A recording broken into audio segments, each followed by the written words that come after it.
Daros las gracias, lo primero, por venir, por estar aquí en el Teatro del Centro Cultural y Obrero, por acompañarnos. Y bueno, el tema del fracking es un tema que está muy de actualidad, que luego hablemos más detenidamente, pero también dar las gracias a Francisco Turrión por su presencia. La verdad es que es una gozada tener una persona, un geólogo de esta categoría con nosotros aquí en Totana para hablar de un tema tan importante. Y del fracking, pues eso, yo la primera sensación que tengo, aunque Francisco seguro que lo contará mejor, del fracking es esa sensación del manejo que se hace del vocabulario, del eufemismo que se hace por parte del capital, o digamos de las clases dominantes, o digamos de los empresarios, o digamos del gran capital, o digamos del Partido Popular, que en estos momentos nos gobierna, porque lo de fracking parece que funciona, que suena bien, pero vamos, se puede traducir por fraccionamiento, pero realmente por lo que se debería de traducir fracking es por reventamiento, porque lo que se hace es reventar la corteza terrestre. Entonces, si tú dices la técnica de reventar, pues parece que te suena de coño, esto de reventar, qué disparate. Pero es verdad que lo que se hace es reventar. Y dice fracking y parece que tal. Cuando uno empieza a leer algo de fracking y ve los orígenes del fracking, aunque Francisco yo supongo que lo contará mejor, pero el fracking empieza en el siglo XIX, finales del siglo XIX, y así Rockefeller, el paradigma del capitalismo, pues uno de los primeros que lo utiliza en sus pozos de petróleo en Estados Unidos, y empezó haciendo fracking con nitroglicerina, metiendo ahí explosivos, y porque la idea del fracking es cuando un pozo de petróleo se ha agotado, ya no hay, ya no sale, pues lo reventamos y a ver si escurre algo más. Bueno, esto es un poco burdo, menos mal que está Francisco y seguro que nos lo cuenta mejor, pero claro, es un disparate, lo mires por donde lo mires, porque es un efecto a nivel de contaminación o a nivel de la propia corteza terrestre. Por tanto, y la última cosa del fracking es que es una idea pensada 100% para la dinámica capitalista más especulativa y más salvaje que exista, que es otro problema del fracking. Si sale bien, los dineros para quedar pelotazo, que es donde no hay petróleo o donde ya parece que se acaba el petróleo, sacamos, imagínate el pelotazo. Y si sale mal, aquí todo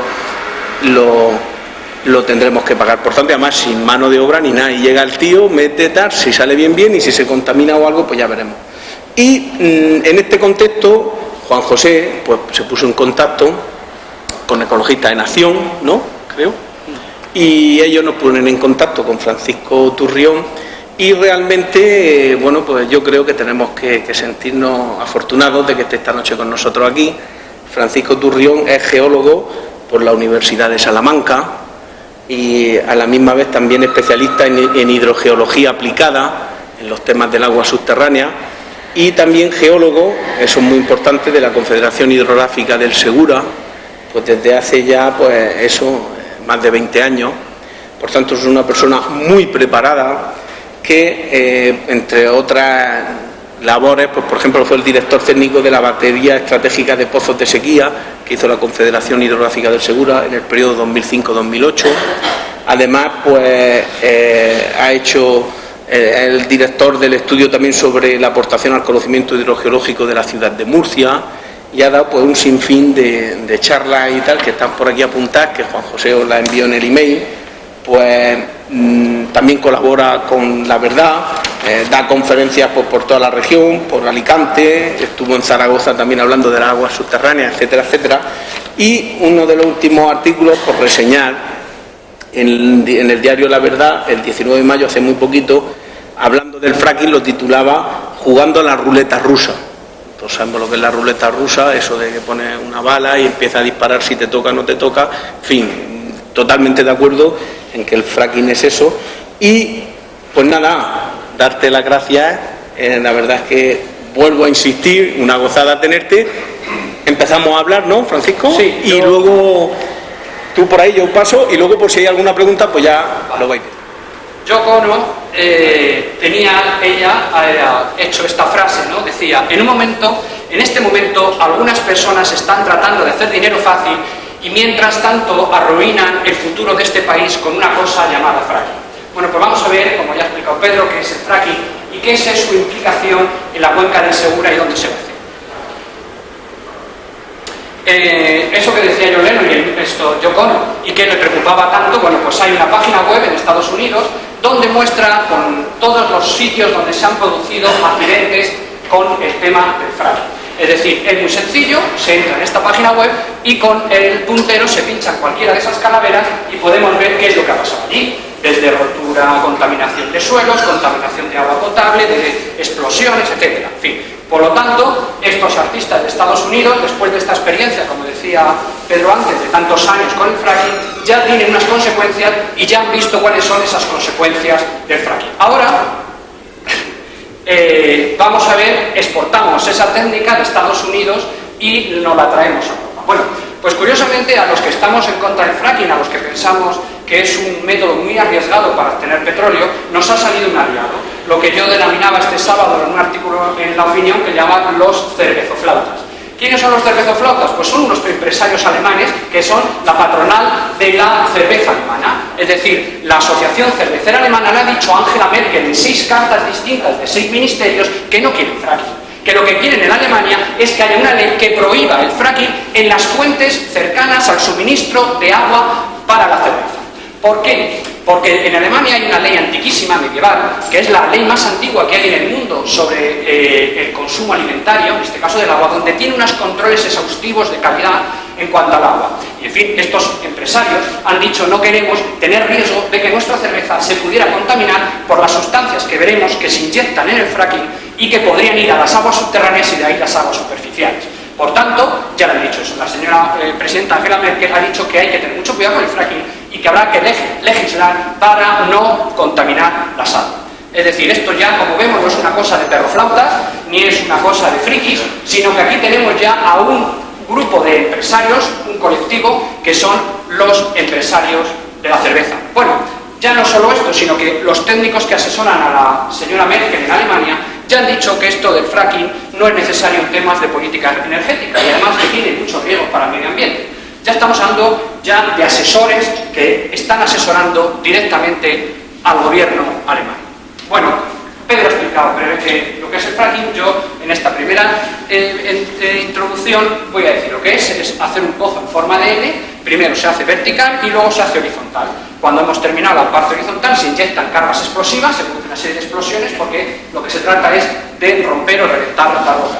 Una vez que la roca la hemos roto e inyectamos una serie de productos a presión con agua, muchísima agua, para hacer como un gato hidráulico en la roca, abrirla para que ese petróleo y ese gas que no es convencional, es decir, que no está en bolsas, que no es la molla, ya no está, es decir, lo que ese gas y petróleo que está en burbujas, lo que hace va a salir para, con ese líquido, salir al exterior, con el riesgo que corre, lógicamente, de contaminar la superficie o las aguas subterráneas. Bueno, ¿dónde fracking? Es decir, ¿dónde en nuestro entorno, dónde se va a producir fracking? Los permisos de autorización que ya se han dado son estos que vemos aquí, Aries 1, Aries 2, Leo y Escorpio. Me voy a centrar principalmente en relación a lo que tiene que ver con Totana, los permisos Leo y Escorpio, porque están muy cerca entre Calasparra y Cieza y muy cerca del río Segura. Con esas flechitas rojas indicado en ese permiso de investigación de fracking, estos son permisos, hay que decirlo, no son permisos de explotación de hidrocarburos, son solamente permisos de investigación. Pero estos permisos de investigación que se han dado a 6 años llevan a partir del segundo año la ejecución de sondeos. Bien, y en esos sondeos ya se ha reconocido por parte de la comunidad autónoma que esos sondeos llevan fracking. Es lógico, es decir, si yo quiero saber en un bancal cuántas naranjas tengo, pues si no entro allí, ubico y me hago una aproximación, pues no podré saber más o menos el volumen que tengo. Bien, si en un sitio no hago fracking, yo no practico esta técnica, no puedo saber si es productiva, cuánto gas voy a sacar y si va a ser rentable hacer un campo de pozos, un campo de petróleo o de gas en este sentido. Por tanto, la técnica de fracking, es decir, esto, no, espera un segundo, sí se va a utilizar. Bueno, pues en esta zona tenemos, por ejemplo, en el permiso Escorpio, vemos que tenemos el río Argos, tenemos el río Árabe y en esta parte de arriba tenemos, por aquí, pasa el río Segura que viene desde Cortijo de las Ollas y Calasparra. Eso entre una serie de elementos importantes a tener en cuenta, elementos hídricos. Si nos vamos ya al permiso Leo, bueno, pues el permiso Leo está en el pleno sinclinal de Calasparra, donde además también por aquí baja el río Segura, la zona de Almadenes, y tenemos por aquí pues la Rambla del Judío y la Rambla de Aguamar. Bien, por favor, siguiente. ¿Qué características tiene, por ejemplo, esta zona que estamos hablando del sinclinal de Calasparra y la zona de Almadenes? Bueno, pues en un estudio del Ministerio de Medio Ambiente con el Instituto Geológico y Minero, cuando estudian la relación del río con los humedales y los ríos con las aguas subterráneas, la relación río, que se llama río acuífero, detectan o señalan, cartografían esa zona concretamente de Almadenes como una alimentación, dices, hay un humedal con alimentación subterránea mixta y extrema. Bueno, ¿esto qué quiere decir? Esto quiere decir que en esa zona del río Segura hay una conexión de las aguas subterráneas que emergen al río con las aguas del río Segura. Bueno, pues esta es la zona concretamente del cañón de Almadenes, se ve una estructura rectilínea que podría ser una falla. Más abajo de esto está lo que es el Gorgotón y la zona donde hay una surgencia estudiada por el Instituto Geológico y Minero desde los años 70 y 80, donde las aguas del acuífero sinclinal de Calasparra emergen en un tramo de 1 kilómetro aproximadamente, emergen y se mezclan con las aguas del río Segura. Y allí mismo hay una cosa, un paraje curioso, que es el Gorgotón, donde si uno se asoma ve cómo el agua subterránea asciende desde el interior de la tierra y sale al río. Esto tiene mucha importancia en Totana. ¿Por qué? Porque en ese punto de Almadenes, en ese punto, el río Segura va mezclado ya con las aguas del trasvase Tajo Segura.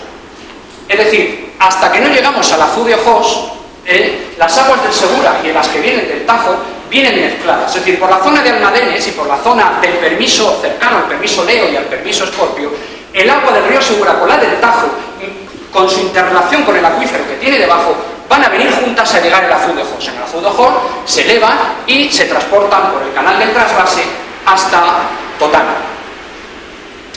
Bueno, pero ya no solo es el agua y que esto le pilla un poco de forma lateral, es que en el sinclinal de Calasparra hemos estado bebiendo el agua de ese acuífero, ese importante acuífero, los años de sequía. Se ha estado bebiendo y, bueno, pues en un momento determinado, cuando la sequía cesó, pues dejamos de extraer agua, ¿no? Por eso el ejemplo de un pozo del sinclinal de Calasparra, un agua excelente, que la echábamos al río Segura y que se transportaba por los canales del trasvase y se bebía. Y dirán, bueno, ustedes, es que nosotros en Totana no bebemos agua concretamente del sinclinal de Calasparra, porque nosotros el agua viene directamente de la despotabilizadora de Netur y nos la traen desde Bullas, etc. Bien, vale.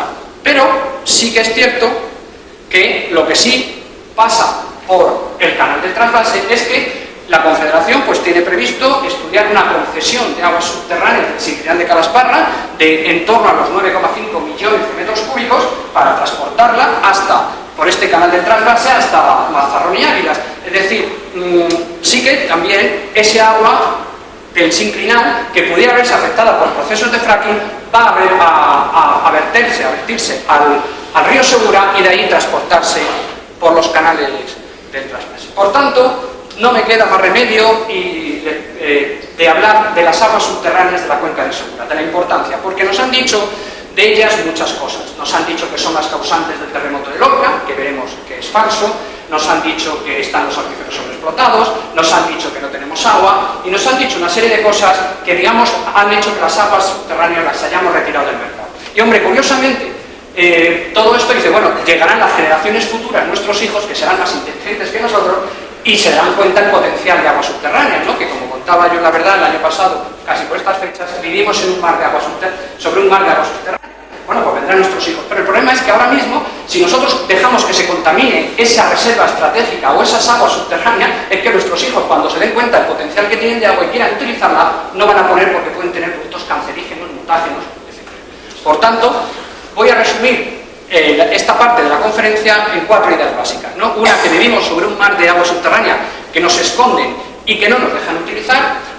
A otros, si les dejan, y además a otros, a las petroleras, estas empresas que se dedican al fracking, les dejan además ponerla en riesgo de contaminación para siempre. También decir que la Unión Europea ha alertado del peligro del fracking y que la ley de aguas prohíbe el fracking. Todas estas, digamos, 4 líneas maestras voy a desarrollar a continuación.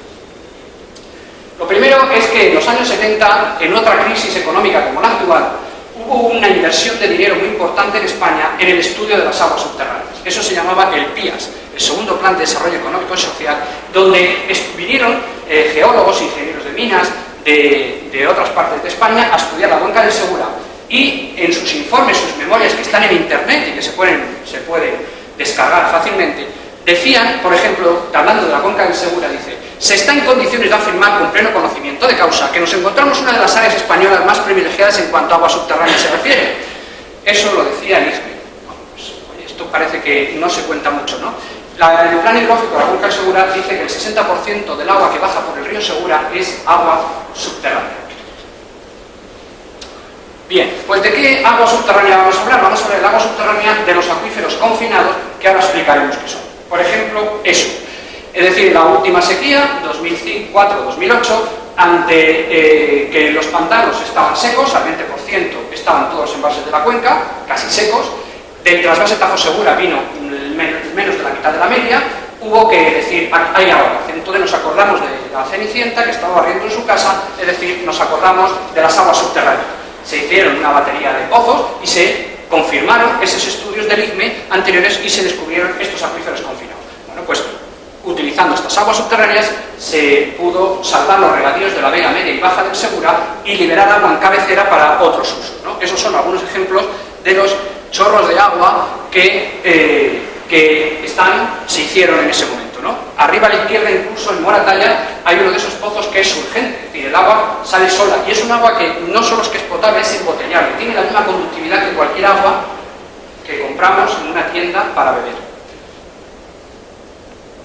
Bien, eso es en Murcia, a la izquierda, al lado de Murcia, a 400-500 metros de la catedral, 100 y pico litros por segundo, y eso pues también. Bueno, he dicho, ¿qué es un acuífero confinado? Pues vamos a explicarlo brevemente.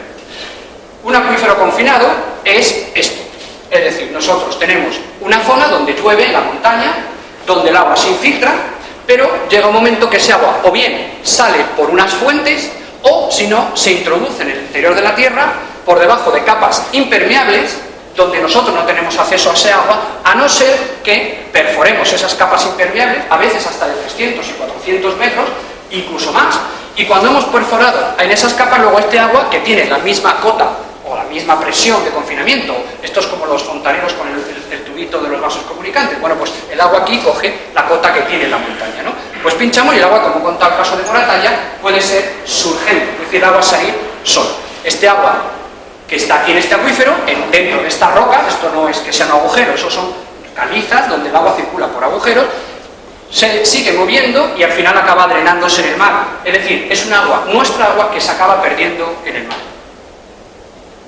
Bueno, pues curiosamente nuestro plan hidrológico del Segura del año 98 ni dice cuánta agua tenemos embalsada en estos embalses, ni define los acuíferos confinados y además ni siquiera dice qué parte de la lluvia se traga la tierra. Bueno, pues estas son unas limitaciones que tiene nuestro plan hidrológico, donde vamos a ver cómo son y la importancia de eso. ¿Por qué es importante, insisto? Porque si nosotros no sabemos que tenemos un potencial de aguas subterráneas importante que puede hacernos ayudar a crear riqueza, incluso a solucionar parte de la crisis económica, ¿qué más nos da que lo rompa? Si no sabemos lo que tenemos debajo y si pensamos que no tenemos nada y está contaminado, etc., bueno, pues que venga un señor, haga un sondeo de 2000 metros, inyecte no sé cuántas cargas explosivas y lo contamine y dice, ¿pero qué más da si ahí no hay nada? Ahora, si nosotros sabemos que lo más importante, como yo cuento en mi blog, lo más importante, el mayor tesoro que tiene Murcia son sus aguas subterráneas, entonces sí que nos preocuparemos de que para nuestros hijos nadie se atreva a contaminarlas, porque ellos sí que van a utilizarlas de forma racional y sostenible. Bueno, ¿cómo vamos a hablar de la importancia de las aguas subterráneas en el planeta, Tierra y en la cuenca del Segura? Dice la Unión Europea, el Parlamento y el Consejo, en la Directiva 118/2006, dice, las aguas subterráneas son el recurso hídrico más sensible e importante de la Unión Europea y en particular son la fuente principal de suministro público de agua potable. Eso no lo dice Francisco Turrión, no lo dice la Unión Europea. Lo más importante para beber, lo más importante, el recurso más importante son las aguas subterráneas. Bueno, pues ya tenemos otro dato importante. Bueno, nos vamos Servicio Geológico de los Estados Unidos, que muchas veces en esos programas de televisión, cuando estamos a punto de quedarnos dormidos en la siesta, dicen, el Servicio Geológico de Estados Unidos. Bueno, este servicio es el más importante del mundo en investigación de agua, de terremotos, etcétera, y depende directamente del Ministerio del Interior en el gobierno de Obama. Bueno, dice que del total de agua que hay en el planeta solamente es usable por el hombre directamente el 1%. Bueno, pues de ese 1%, el 1% de toda la Tierra, de agua que podemos utilizar directamente, de ese 1%, el 99% es agua subterránea. Y los lagos, los ríos, el 0,02. Pero vamos a ver más esta proporción. Ahora nos vamos a las Naciones Unidas. Según el informe GEO 2008, aquí habla de la distribución del agua en el planeta Tierra. Bueno, el primer tableta de chocolate de arriba tenemos toda el agua total, el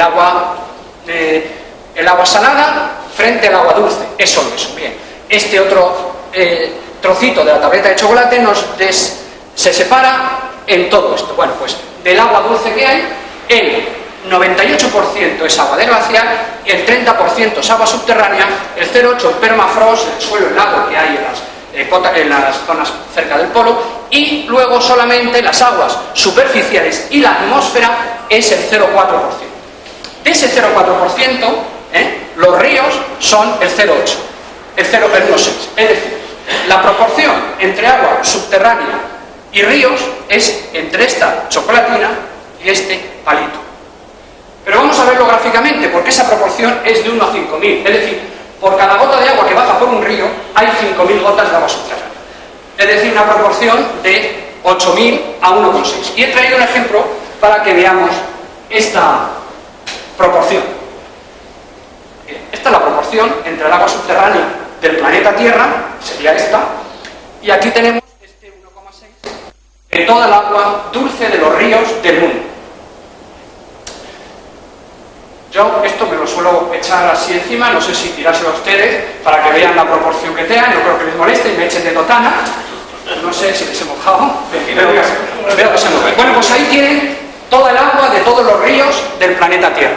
Ahí está el Ganges, el Indo, el Amazonas, más ríos, por favor, del mundo, alguien que se le ocurra. El Danubio, el Nilo, Segura, el Tajo, también está ahí, el Ebro también está, y está el Segura. Ahí está. Y hombre, vamos a decirle a los del Ebro, que le ha tocado ese señor, que le ha tocado la botica del Ebro. Sea usted generoso y por favor, comparta, vamos a ser generosos. Pero yo me quedo con el bidón. Pero bueno, y esa proporción que estamos hablando, eso es una cosa del planeta, eso tiene que ver con Murcia, esto es una cosa, aquí no hay agua, esto es aquí también, vamos a seguir. Para eso tenemos que estudiar un poco cómo funciona el ciclo hídrico, y para saber cómo tenemos aquí, hemos estudiado el ciclo hídrico. Hay una cosa muy importante, este esquema del ciclo hídrico también vuelvo a sacarlo del Servicio Geológico de Estados Unidos. Decía un periodista hace poco del País, decía que él, para conocer lo que pasa en España, leía la prensa extranjera, ¿no? Bueno, pues yo pienso que para conocer cómo funciona el agua de la cuenca del Segura hay que estudiar cómo se estudia en el resto del mundo de forma científica. Hay una parte, hay un camino del agua subterránea que es este. Se llama agua subterránea almacenada y es un agua subterránea que no tiene que ver con los ríos. Hay un agua subterránea que tiene que ver, que se drena en manantiales, en fuentes, pero otra que va al mar. Siguiente, por favor.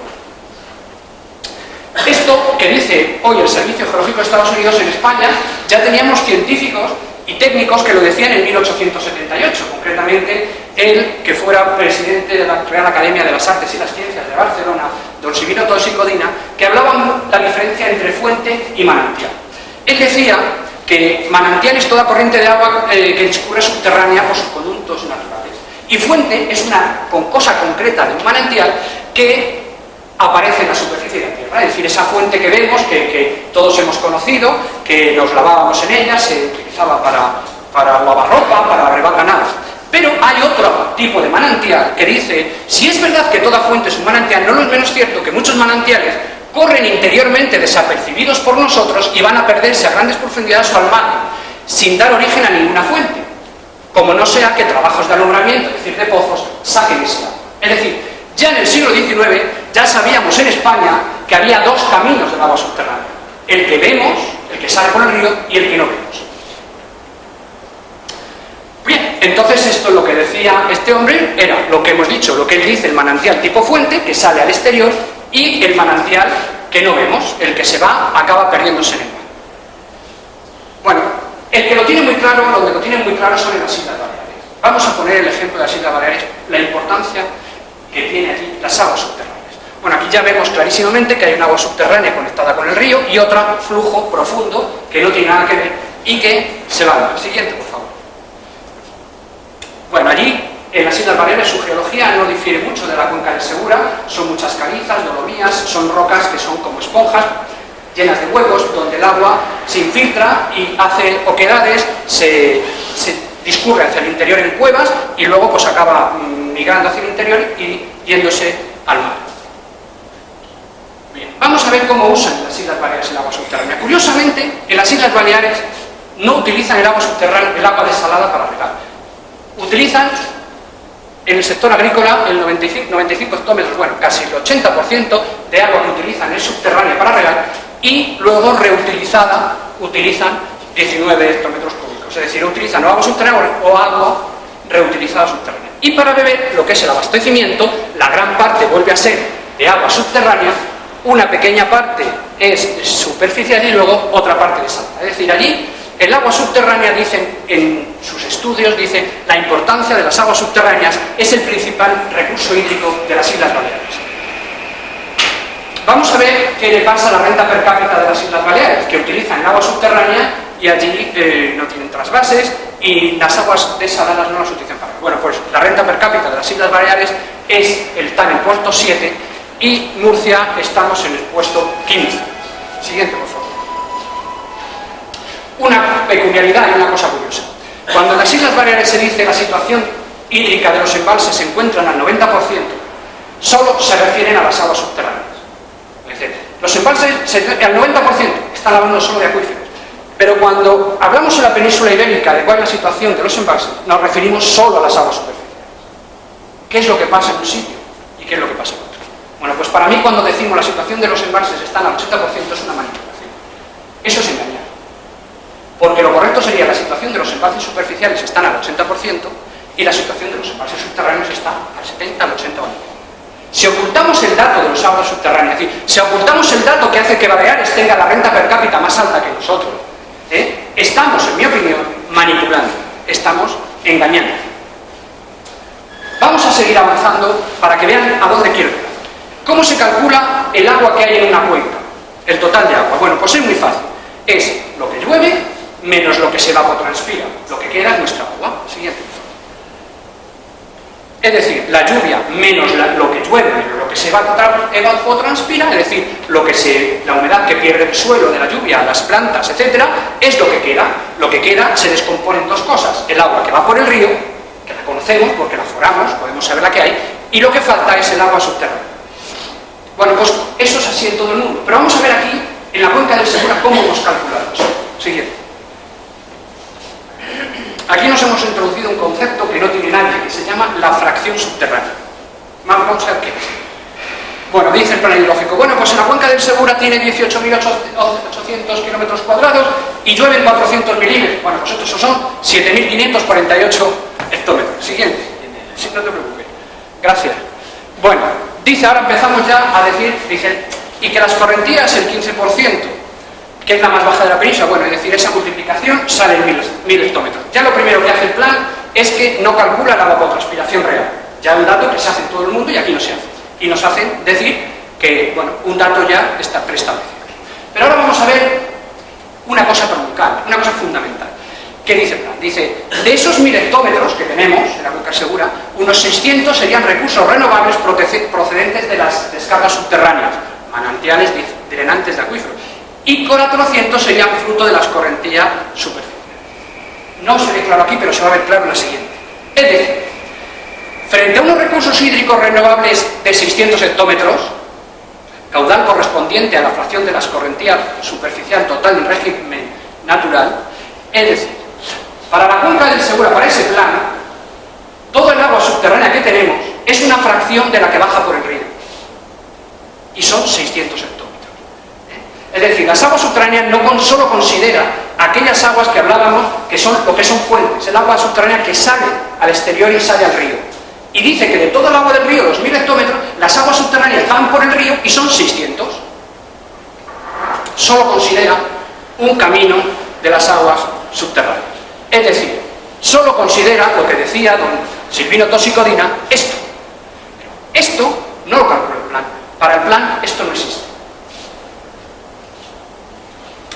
Y luego, ¿qué es lo que hace? Bueno, pues de esa agua de fuentes, esos 600 hectómetros, luego lo reparte por diferentes territorios acuíferos y dice, a ti te tocan 3 hectómetros de recursos, a ti 20, a ti 40, pero además lo dice bien claramente, dice, ¿no? Los recursos disponibles son una fracción de los recursos superficiales y que son drenajes que se encuentran regulados por embalses de cabecera de los ríos de la margen derecha. Es decir, las aguas subterráneas, incluso la mayor parte para el plan, ya están en los embalses de cabecera.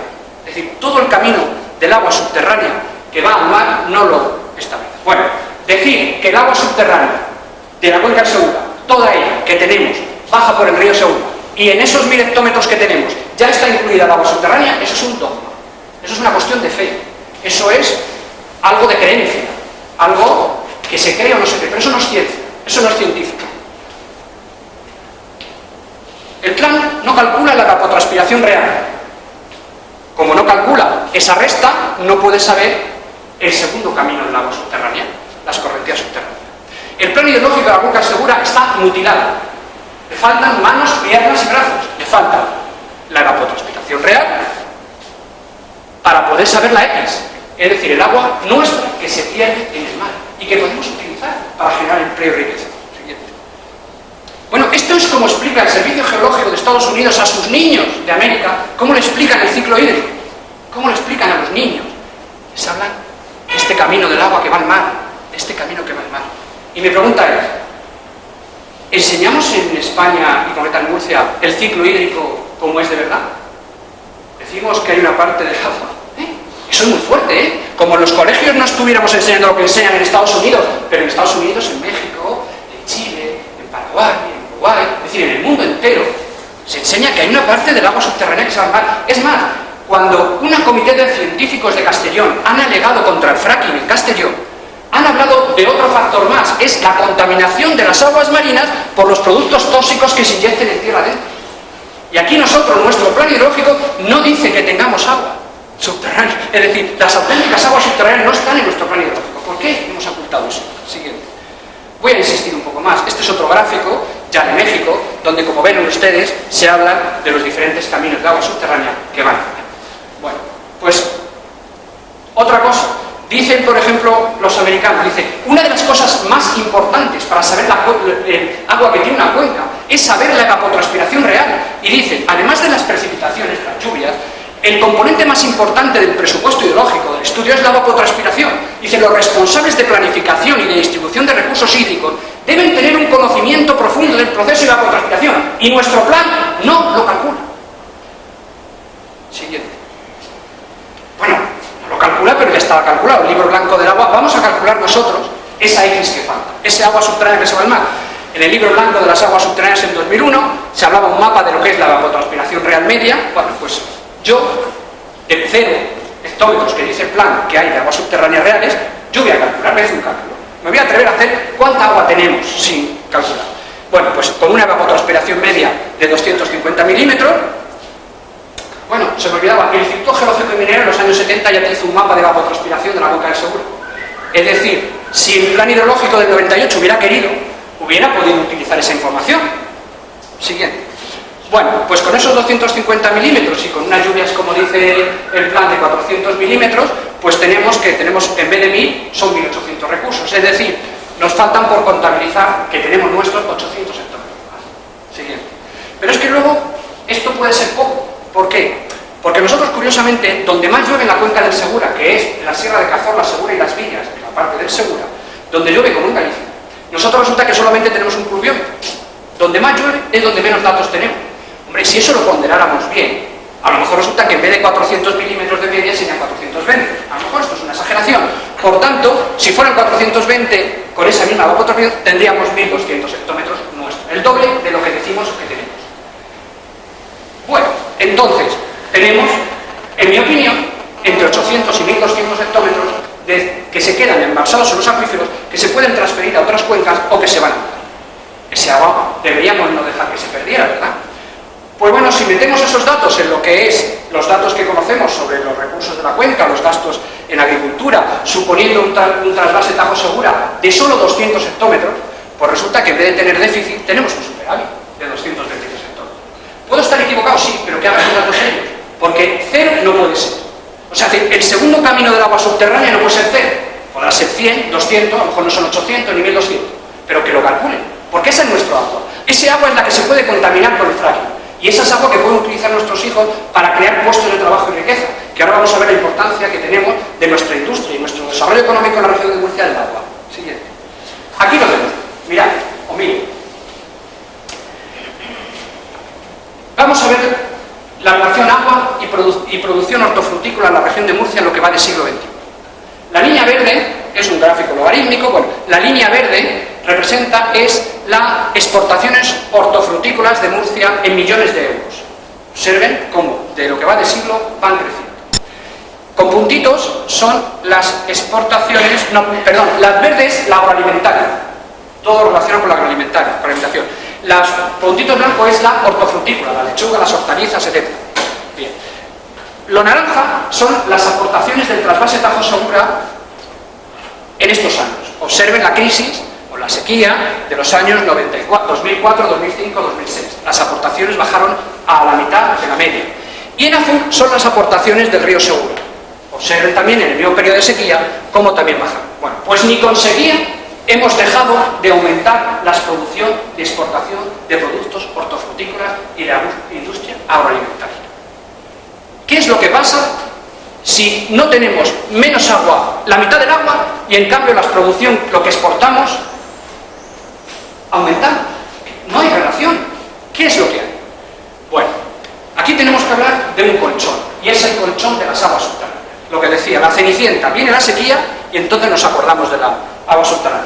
No sé si muchos ciudadanos saben, porque no se ha contado bien, pero en la sequía pasada el gobierno de España se gastó más de 50 millones de euros en Murcia en hacer pozos de sequía.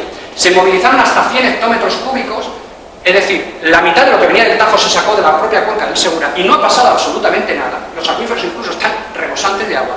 Y ese agua se utilizó para echar al río Segura y para echar al trasvase y para regar. Estas en rojo aparecen las estadísticas, agua subterránea, pero es solo el agua subterránea que se echó en cabecera, que se echó hasta el Azul de Jos. Ahí no están incluidas todas las aguas que veíamos antes, los pozos del principio, que estuvimos echando al río Segura entre Murcia y Orihuela, donde allí no tuvimos que echar agua del río Segura. Es decir, cuando hemos tenido sequía, hemos utilizado nuestra propia agua subterránea y no ha pasado nada. Ahora quiero llamar la atención un dato. Ahora metemos otra gráfica más, la verde. Es la aumentación exponencial de las bebidas envasadas que exportamos al mundo. Es decir, bebidas envasadas. Nosotros estamos exportando a Europa y al mundo agua. Es nuestra mayor fuente de riqueza, de empleo. Agua en los tejidos vegetales y agua en los zumos, agua en las lechugas, en las hortalizas, en el brócoli, es agua. ¿Ustedes se imaginan que por una costa de estas del fracking tuviéramos otra crisis como la del pepino? ¿Se acuerdan del pepino? Que nuestros, en Alemania o en Holanda, cuando cogieran una lechuga y verán, tiene, yo qué sé, producto cancerígeno fulano, ¿qué hacen? Lo siento, cerramos las exportaciones. ¿Qué diría Andalucía? Oiga, nosotros hemos hecho una moratoria de fracking. Si no quieren comprar la lechuga murciana, cómprenla a nosotros. Eso es un riesgo, porque vivimos del agua que exportamos.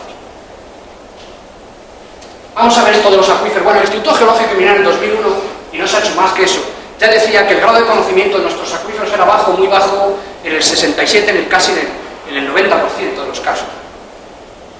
Otro dato, resulta que donde más llueve, donde más se infiltra el agua, donde mejores calizas hay, donde más acuíferos mejores hay, es donde no tenemos pozos de observación de los acuíferos, es donde no sabemos qué es lo que pasa.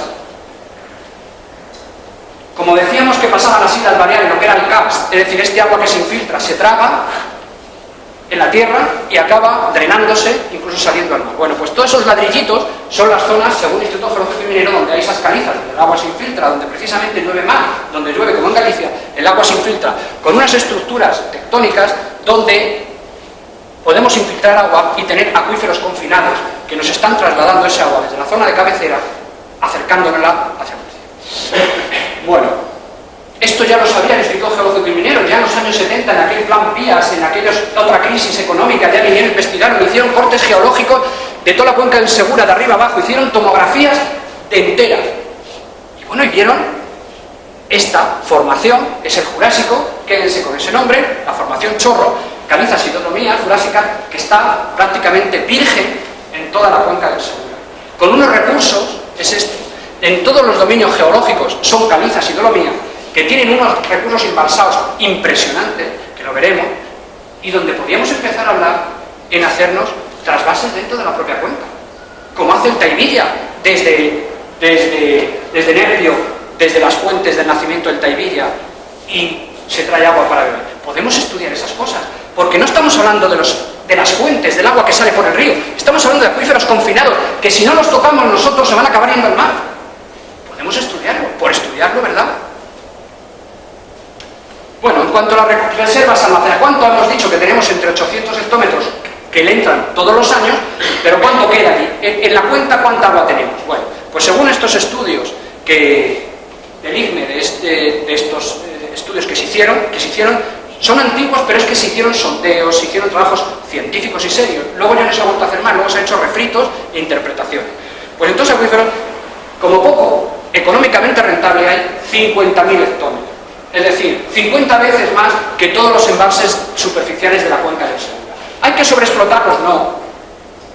Pero sí que cuando tengamos una crisis económica o tengamos una sequía, utilizar algo que encima se renueva 800 hectómetros todos los años.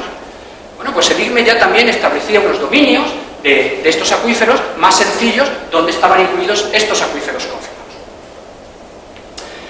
El precio del agua subterránea, pues es, salvo las aguas superficiales, de las más baratas que hay. Sí que hay zonas concretas, en Mazarrón, donde el agua puede ser más cara, pero normalmente estamos hablando pues en torno a los 10-20 céntimos de euro. El mercado negro es otra cosa. Bien, ahora vamos a hablar, pero vamos a ver, este hombre nos está hablando de aguas subterráneas, pero si sabemos que están los acuíferos sobreexplotados, ¿qué nos está contando esto? Bueno, voy a hablar de la mala práctica en la medida de la sobreexplotación de acuíferos. Un segundito. Eso que ven ahí, esa imagen, es de un instituto alemán, el Instituto Federal de Geociencias y Recursos Naturales de Alemania. Y allí dicen que cuando tú haces 4 pozos juntos, y eso lo sabemos, todo lo real, el nivel en ese punto concreto baja, se forma un embudo, ahí se forma una anomalía. Es decir, es como si quisiéramos medir el agua que baja por un canal en el sifón que cruza la carretera. Pues allí hay una turbulencia, hay una modificación de lo que es natural.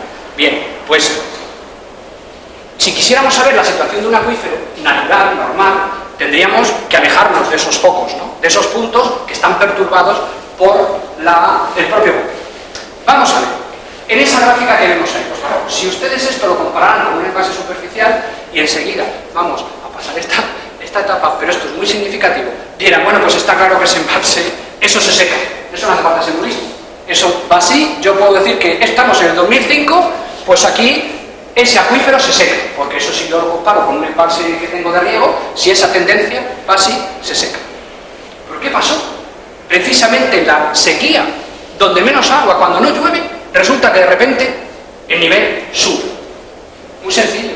El pozo donde estábamos midiendo, que estaba bombeando, que tenía descensos residuales constantes, dejó de bombear. Este es el abastecimiento de la pedanía Cañada del Trigo. Se abastecía del pozo de bombeo y bombeaba todos los días. Y precisamente vamos a medir el acuífero en ese pozo.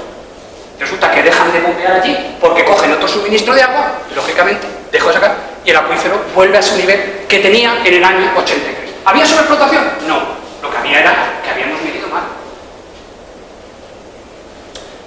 Otro ejemplo rápido. Lo mismo, la vega media y baja del Segura pasa precisamente los años de sequía, medimos en un pozo que bombea y pues ya está. Es decir, si nosotros en un campo de pozos, donde hay 4 pozos juntos, vamos allí a medir cómo está el acuífero, pues vamos a ver un agujero. Ahora, si yo me alejo y busco un sitio estable, un sitio donde no haya afección, podré saber la situación real del acuífero. Si quiero saber hasta cuándo se deprime el nivel del agua, esos embudos se forman, iré a ese sitio. Pero lo lógico es no medir justo en esos agujeros. Bueno, pues la mayoría de los puntos donde hemos estudiado la sobreexplotación de acuíferos no es sobreexplotación, son pozos sobreexplotados, pero no acuíferos. Siguiente. Sí, ¿qué es lo que hemos sobreexplotado? Pero no ahora sí, desde los años 60 y 70. Pues los acuíferos de arriba los hemos bajado los de abajo. ¿Por qué? Hemos hecho un sondeo, hemos metido tubería rajada de arriba abajo y el agua de arriba, por el propio pozo, se nos ha colado de abajo. Hemos trasvasado de los acuíferos de arriba de abajo. ¿Por qué? Por malas prácticas. Pero no hoy, esto lleva de los años 70. Hemos drenado los acuíferos de arriba, siguiente, por favor, en los acuíferos de abajo. Y eso, que aquí hay gente que lo sabe perfectísimamente bien, eso se ve en los vídeos de los sondeos. Se mete una cámara de televisión en un pozo y se ve el agua chorrear, caer en catarata desde el acuífero de arriba a abajo. Estamos trasvasando nuestra agua de arriba abajo cada vez más cara, con lo fácil que hubiera sido meter, cementar. ¿Qué busco? ¿El acuífero de abajo? Pues meto tubería ciega y no cojo el acuífero de arriba. Esto lo estamos haciendo en todos los sitios. Eso es una sobreexplotación, pero no por sacar agua, sino por meterla. Esa es una situación real, que es fácilmente corregible. Siguiente, por favor. Bueno, y ahora vamos con el tema de Lorca. El terremoto de Lorca, con esto ya dirán, este señor no tiene razón. El terremoto de Lorca fue por la extracción de las aguas subterráneas. Eso ha salido en prensa y todo ello. Bueno, yo tuve la oportunidad de que el Observatorio del Agua de la Fundación Botín, del Banco Santander, me invitó a dar una conferencia a Madrid sobre este tema.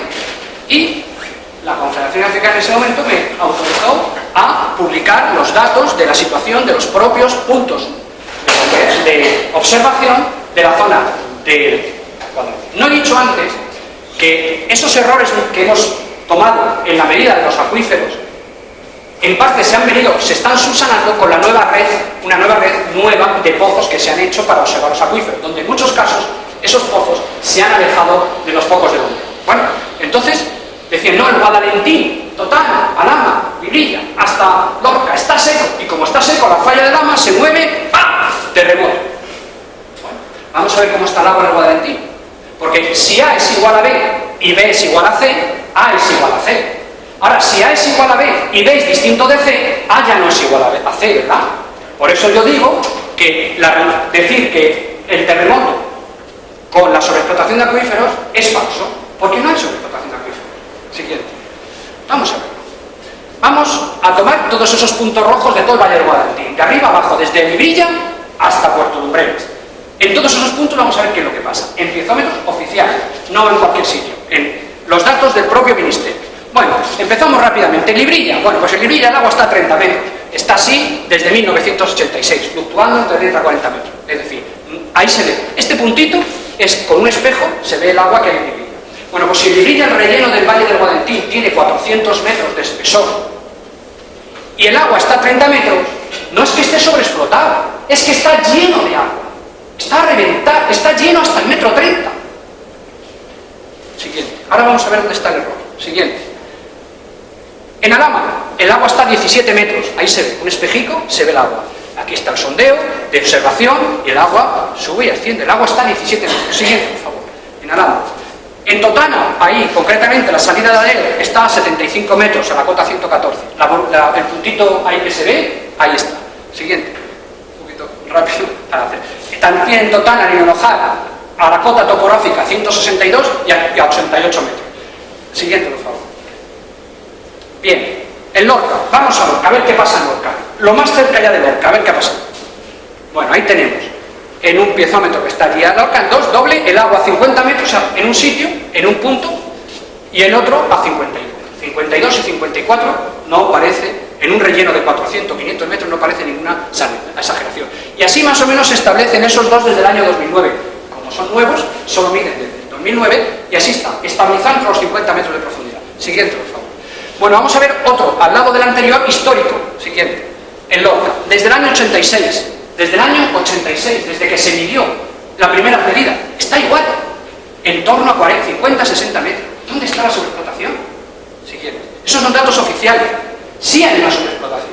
Sí, en un sector muy pequeñito, en el 15% del Valle del Guadalentín, pero que está así desde el año 86, en la zona cerca de Puerto Lumbreras. Ahí sí, vamos a explicarlo.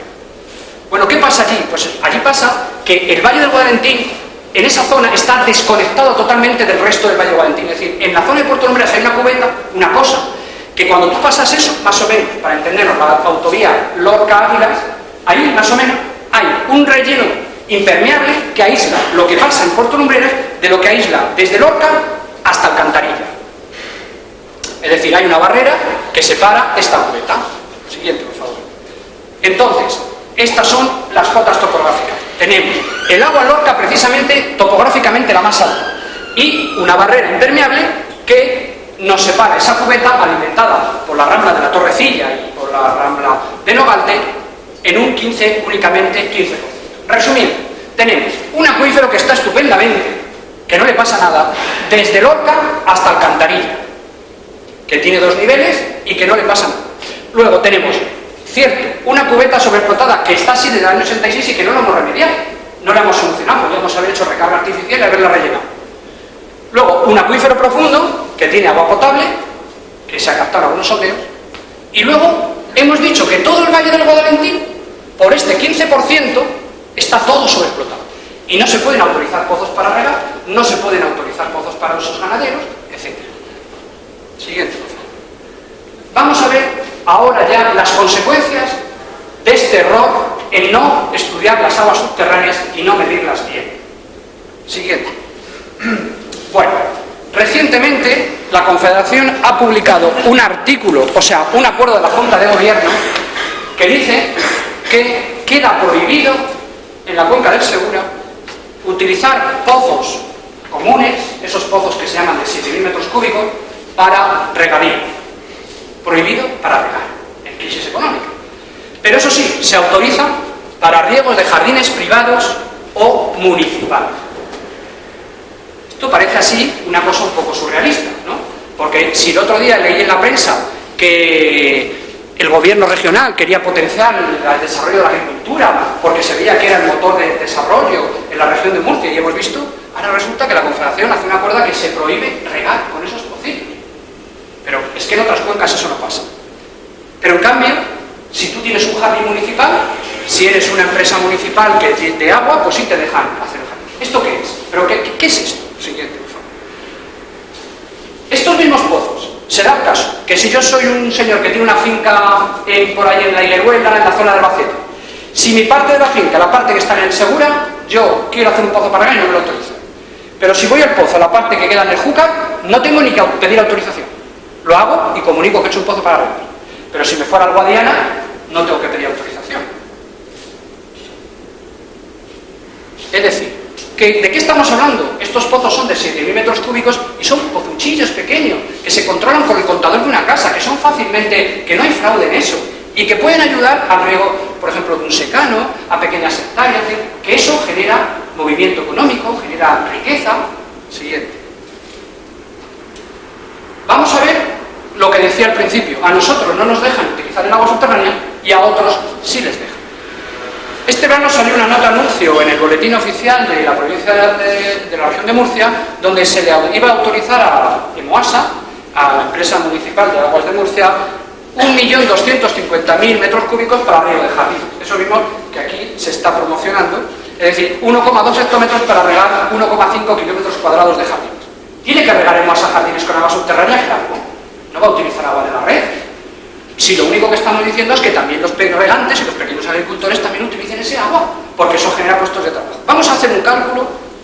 Ese 1,2 millones de metros cúbicos que se van a autorizar para riego de jardines y que lo vemos muy bien, si eso se autorizara para la agricultura y para la ganadería de la zona, pues serían 170 pozos de agricultores de los de 7.000 metros cúbicos, esto que nos autorizan, 1.200 hectáreas de viña de secano, que podríamos regar, 200 hectáreas de melocotoneros y unos 400.000 cerdos, aparte de los usos industriales. Siguiente, por favor.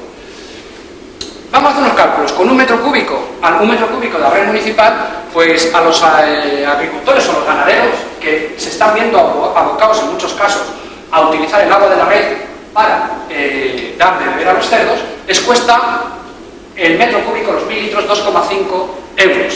Es decir, si fuera ese 1,2 hectómetros, 1.200.000, costaría 3 millones de euros.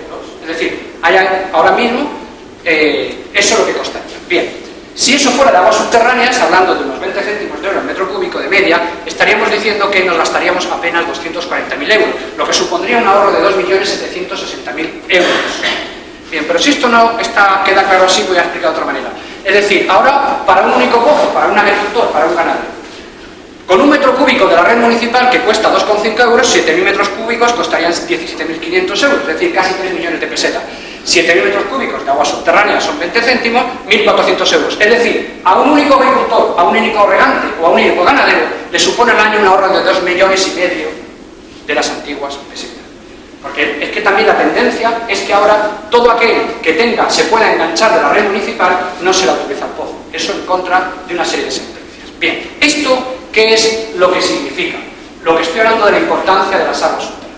Hay, y eso quiero que quede bien grabado, un movimiento oculto, nacional, en quitarnos el derecho al acceso directo al agua. ¿Cuál es el acceso directo al agua? Aquella agua que no tenemos que pasar por taquilla. El agua que podemos beber en una fuente o el agua subterránea que la ley nos da derecho. Nos quiere hacer que toda el agua que utilicemos la utilicemos por un tubo, por una red, por la red municipal. Eso que supone dejar ese patrimonio de aguas subterráneas que tenemos sin utilizar. Y encima, con el fracking, poderla incluso contaminar. Bien, ese agua subterránea que hemos dicho es un agua que nos podría ayudar a salir de la crisis. Bien, pues ya hemos visto este patrimonio que tenemos, este tesoro más importante, en mi opinión, que la Catedral de Murcia, este tesoro que nos puede ayudar a superar las crisis económicas esta y las venideras, este agua que es nuestro motor de desarrollo. Vamos a ver qué dice sobre el fracking y sobre la extracción de hidrocarburos con esta técnica los informes de la Unión Europea. Esto ya no es que lo diga yo, es lo que dice el informe Repercusiones de la extracción de gas y petróleo en el medio ambiente y la salud humana. Bien, habla de todos esos riesgos: riesgos de contaminación atmosférica, contaminación de aguas subterráneas, terremotos y microterremotos, explosiones e incendios y contaminación de aguas superficiales. Nos acordamos del mapa que pusimos antes. Bien, todos los riesgos del fracking en las aguas subterráneas y en todo lo demás. En la perforación puede haber roturas en la tubería de revestimiento y cementación, que esos líquidos que vamos a introducir se inyecten ahí directamente en los acuíferos. Esas roturas que se comentaba Pedro antes, esas reventar los acuíferos, pueden poner en contacto esos contaminantes con los acuíferos. Y luego estos acuíferos, con el gas, puede acabar saliendo por pozos de abastecimiento, pozos ganaderos, y producir llamaradas o explosiones, como ya se han visto. ¿Cuántas etapas, cuántas cargas explosivas se necesita para un pozo de fracking? Pues lleva 3 etapas normalmente de fracturación. En algunos casos hay que fracturarlo, como decía Pedro al principio, hasta 10 veces. Él hablaba de la nitroglicerina en aquel tiempo. Siguiente. ¿Cuánta agua se necesita por pozo? Pues 10 veces más que si utilizáramos el gas convencional. Entre 15.000 y 40.000 metros cúbicos, o equivalente entre 15.000 y 40.000 toneladas de agua. Bien, ¿cuánta presión de inyección se necesita? Bueno, por la impresión de inyección, según estudios, son hasta 700 kilos por centímetro cuadrado, lo equivalente a una columna de agua de 7 kilómetros de altura. Es decir, estamos hablando de presiones, explosiones y presiones importantísimas que hacen como un gato hidráulico levantar la roca para que ese gas salga. Las roturas que se pueden producir y dónde pueden llegar no se sabe y pueden ser muy importantes. ¿Qué aditivos lleva el agua esa que utilizamos en el fracking? Según el informe del Parlamento Europeo, el 98,5% es agua, CO2 6,5%, arena 3% y el 1,5% son sustancias tóxicas, declaradas tóxicas para la salud humana y nocivas para el medio ambiente. Vamos a ver esas proporciones. ¿Qué aditivos lleva el agua? 1,5%. Bien, en ese 1,5% van, según la Unión Europea, el informe del Parlamento Europeo, acrilamida, benceno, isopropilbenceno, neftaleno, entre otros, cancerígenos, mutágenos, degeneración reproductiva. Hay sustancias que en muy pequeñas cantidades son permanentes en el agua y que son muy difíciles de eliminar y que contaminan grandes volúmenes de agua. Es decir, podemos contaminar con pequeñas cantidades grandes volúmenes de agua subterránea. Solamente la mitad o incluso el 20%. El resto se queda por ahí abajo. ¿Dónde? Siguiente, por favor. Es decir, ¿cuánto se queda por ahí abajo? Bueno, pues si se recuperara el 50%, nada más, ya no voy a decir el 20%, sino la mitad de lo que inyectamos, estaríamos hablando entre 75 y 200 toneladas de tóxicos altamente contaminantes para la salud humana, tóxicos, dentro del terreno. Es decir, por pozo entre 75.000 y 200.000 litros de sustancias tóxicas para la salud humana, por pozo. ¿Qué trae eso, líquido que hemos metido a presión y que luego lo sacamos. Bueno, pues ese líquido se trae del interior de la Tierra metales pesados como el mercurio, plomo y arsénico, elementos radiactivos como el uranio, el torio y el radio, y gas radioactivo radón 222. Bien, dice la Unión Europea, cerca de pozos de gas se han registrado contaminación de aguas subterráneas por metano y en casos extremos pueden provocar la explosión de edificios residenciales. Siguiente, el caso, ejemplo, de la llamarada de la señora que pone el mechero al lado del grifo de su casa en Estados Unidos y le sale gas. Y bueno, y de casa que luego algún caso salió volando. Bien, la mayoría de las reclamaciones en Estados Unidos son por contaminación de aguas subterráneas y hay tendencia al aumento de metano y cloro en las aguas subterráneas. Con una salvedad, en Estados Unidos hay una ley de confidencialidad. Es decir, yo compro los derechos para hacer fracking en esta parcela, pero con el vecino de al lado llego a un acuerdo económico donde le doy dinero y le digo, mira, si tú vieras salir agua roja por tu finca, tú eso no se lo digas a nadie. Yo te indemnizo, yo te pago lo que quieras, pero tú y yo hacemos un momento que eso no se lo cuentas a los periódicos. Bueno, la Unión Europea dice que esa ley que hay en Estados Unidos no sería válida en Europa porque hay una serie de convenios, etcétera, pero es decir, que lo que se sabe de lo que pasa en Estados Unidos es porque se ha escapado de esa ley que esos contratos, esos convenios de confidencialidad. Siguiente. Se ha demostrado, ya demostrado judicialmente con sentencias, que han aparecido aditivos de tóxicos en el agua potable de pozos, contaminación de acuíferos con gas ascendente, presencia de sustancias radiactivas. Volvemos a recordar que estamos en el Sinclinal de Calasparra, donde hay una serie de pozos que en situaciones de sequía echamos agua para beber y que ahí está todo el lío del fracking. Bien, ¿y qué dice la Unión Europea? La Unión Europea, igual que esos técnicos que decía al principio de Angela Merkel, no está demostrado que en Europa sea rentable el fracking. Bien, y dice además, siguiente, que termina así este informe de la Unión Europea, dice, en una época en la que sostenibilidad es la clave para operaciones futuras, cabe preguntarse si debe permitirse la inyección de productos químicos tóxicos en el subsuelo o si debe prohibirse esta práctica, ya que limitaría o excluiría cualquier uso posterior de las capas contaminadas y sus efectos a largo plazo no se han investigado. Es decir, ¿qué es lo que más me preocupa? A mí me preocupa es que cuando nuestros hijos, que serán, en mi opinión, más inteligentes que sus padres, y que vean el agua que tienen y ese potencial para desarrollarse, y digan, anda, qué antiguos eran, y puedan hacer de la región de Murcia una región de progreso y próspera, cuando vayan a echar mano del agua digan, anda, si no podemos, si es que está contaminada con productos cancerígenos. Lo siento, el fracking. Siguiente. Dice la Unión Europea, ya el Parlamento recomienda redactar una nueva directiva sobre minería, con análisis público, es decir, con democracia, participación, lo que estamos haciendo aquí hoy. Revisar la directiva marco del agua y las posibles consecuencias para las aguas superficiales, que también hay muchos casos de contaminación de aguas superficiales por vertidos de depósitos, de acumulación, etc. Estudiar, prohibir el uso de químicos tóxicos en la inyección y prohibir la participación pública, es decir, que los ciudadanos opinen sobre estas cosas y tengan conocimiento. Brevemente, ya terminando, en la zona concreta, en otros riesgos. Bueno, pues estamos en una zona de alta sismicidad. Siguiente.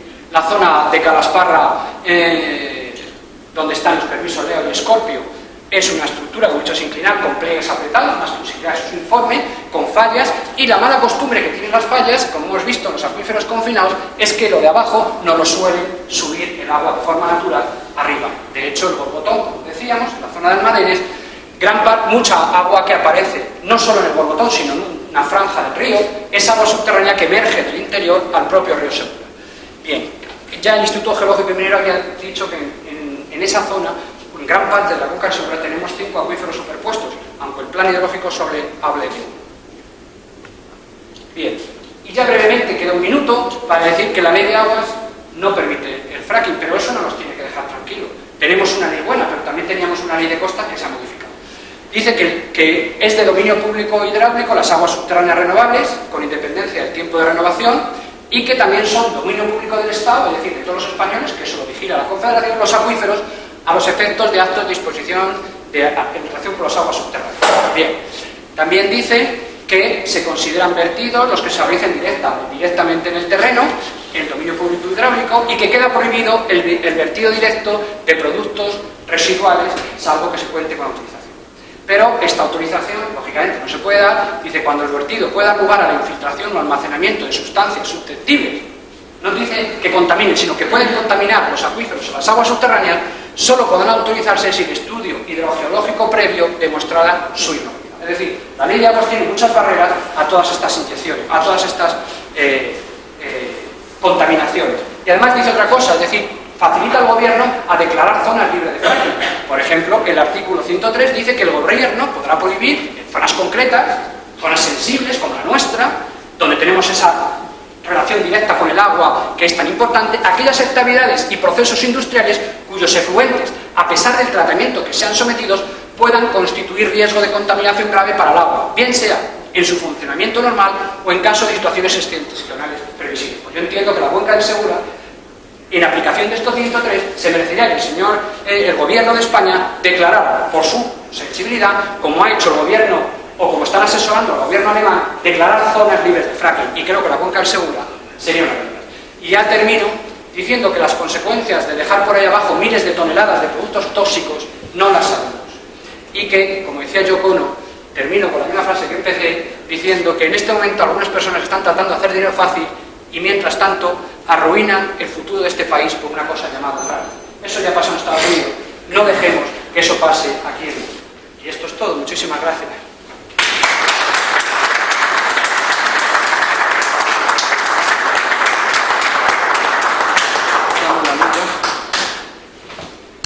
Muy claro todo y ya tenía ideas, pero por supuesto con los datos en la mano pues todavía más claro del disparate que supone el fracking. La única explicación pues es ese, los americanos dicen gambling, que es jugar como si vas al casino de Las Vegas y juegas con, decir, he hecho una moneda a ver lo que me sale. Es el único sentido que le veo y que puede tener las consecuencias.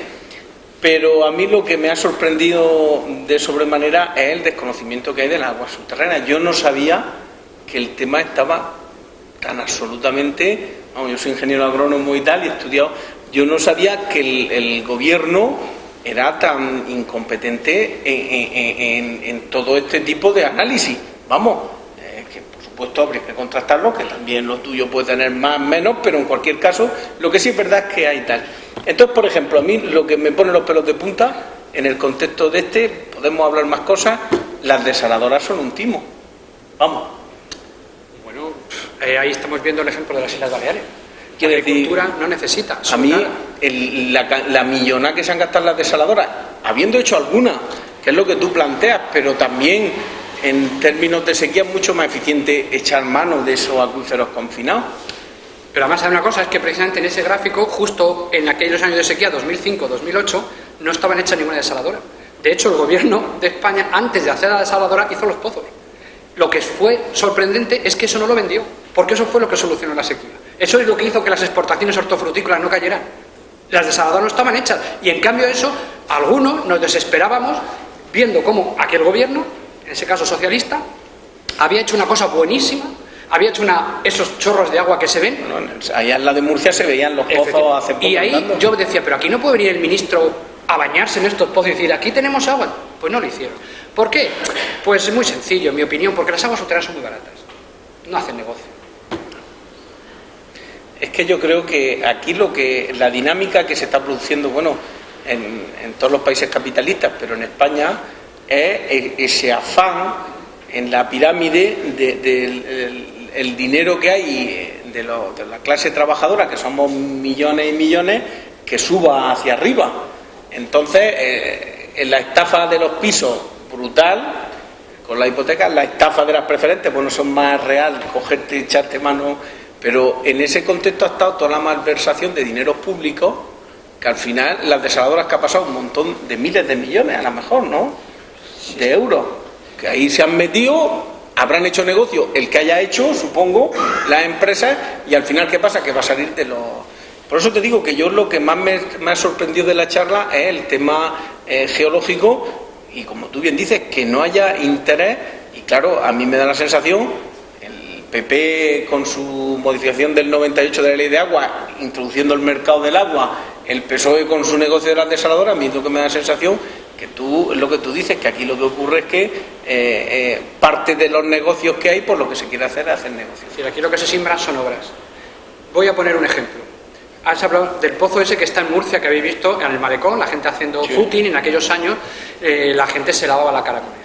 Esos pozos los se hizo en la época de Narbona y vino Narbona en un congreso de hidrogeología que hubo, donde se celebraba todos estos pozos, a inaugurar desde Elche, tocó un botón y el pozo bueno, otro al lado, arrancaba y sacaba agua.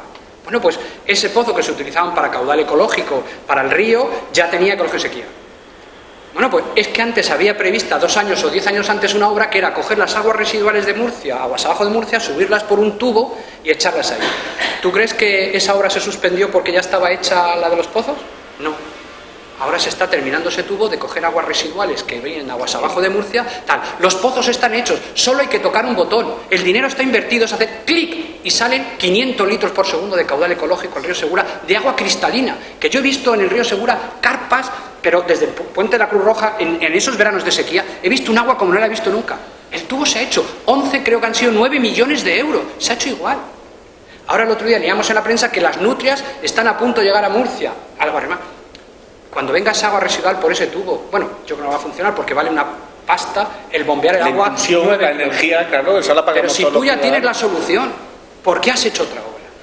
Es decir, aquí el truco, en mi opinión, consiste en vender a los ciudadanos obras, pero no contar la realidad. La realidad es decir, oiga, este debate que hemos tenido, ¿por qué no podemos utilizar nuestras aguas subterráneas? ¿Por qué se nos impide el acceso al agua subterránea? ¿Por qué se nos dice que todos los el Valle del Guadentín está sobreexplotado cuando con datos oficiales del Ministerio es un trocito nada más? ¿Por qué no accedemos a ese agua? ¿Qué es lo que está moviendo la economía? ¿Por qué no se nos deja a nosotros utilizar ese agua? Mi opinión es porque, digamos que se desequilibraría las fuerzas de poder. Es decir, los ciudadanos serían más independientes en cuanto a agua, generarían riqueza, mandarían a sus hijos a la universidad, se habría una clase media y a lo mejor mañana, pues estos poderes que tenemos, ahora, este oligopolio, donde hay unos señores del agua que la controlan y a todos nos dicen, esto está sobreexplotado. Es más, si sacáis agua, hacéis terremoto. Eso para mí, eso se llama, es terrorismo informativo. Y creo que entre todos los ciudadanos tenemos que desmontar eso. O que, por ejemplo, se vea muy bien que las empresas privatizadas del agua municipales utilicen y se les permita hacer pozos para regar césped. Pero en cambio un agricultor que quiere en una viña o que tiene una cooperativa de vino, si quiere hacer un pozo y se le digan que no se lo autorizan. Pero eso, ¿dónde estamos? Pero esto lo ven en otro sitio y se quedan. Pero bueno, ustedes quieren salir de la crisis. Cuando vengan esos hombres de negro de Alemania, que tanto miedo tenemos, y vengan y dicen, ¿pero ustedes son tontos o qué les pasa? O sea, tienen en Murcia, no sé si saben ustedes, que ahora mismo, de los garajes de Murcia ahora mismo, se están achicando a la red de alcantarillado 2 hectómetros de agua mensuales que tienen que quitarse de encima los edificios de Murcia. 2 millones de metros cúbicos mensuales. Tienen que gastar luz en bombear y encima tienen que pagar... Ah, pero es negocio.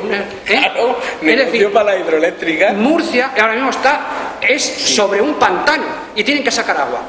Y si un industrial en Murcia quiere solicitar una concesión para lavar camiones, pues le dicen que no se puede. Eso tiene que pagar el agua de la red a 2 euros el metro cúbico, 2,5. Ahí está el negocio. Es decir, a nosotros se nos impide ahorrarnos en la agricultura y la ganadería ese dinero, sí, cuando que podemos hacer un pozo pequeño, ahí a 20 metros, a 10 metros... O a 100, o donde sea, depende de las zonas, pero eso es un dinero que yo invierto, que me gasto yo para generar riqueza, como pasa en el Júcar o pasa en el Guadiana. Es decir, todo esto hay que desmontarlo y hay que explicarle, como estamos haciendo hoy aquí, por eso os agradezco la oportunidad que me habéis dado, de contarle a la gente que tenemos agua, que el agua la tenemos aquí. Ah, sí. Bueno, Juan, por ahora... Desde luego, lo que está diciendo para mí es nuevo. No tengo ninguna relación con el sector, por tanto, en fin, es normal que no lo supiera.